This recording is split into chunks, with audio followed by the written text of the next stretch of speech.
কিন্তু আজকে রাতে যা ঘটলো তা দেখার জন্য আমি মোটেও প্রস্তুত ছিলাম না। আমি টিপটিপ চোখে দেখতে পেলাম পুতুলটি হেঁটে আস্তে আস্তে করে আমাদের আলমারির উপরে গেল এবং একটা লাফ দিয়ে ফ্যানের উপরে চলে গেল।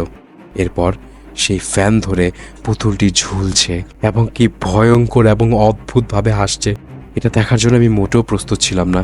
যাই হোক, এর পরের দিন আমি আমার ঘটনাটা পুরোপুরি আমার চাচিকে খুলে বলি। যদিও আমার চাচি আমাকে আদর করতো না, কিন্তু সে বলল, এক কাজ কর ফুলি, পুতুলটি ডাস্টবিনে ফেলে দে। এবং আমি তার কথা মতো পুতুলটি ডাস্টবিনে ফেলে দেই। কিন্তু এটা আমি কি দেখছি, পুতুলটি ডাস্টবিনে ফেলার 10 মিনিট পরে এসে দেখলাম পুতুলটি আমার ঘরে আমার খাটের উপরে শুয়ে আছে। এটা কি করে সম্ভব?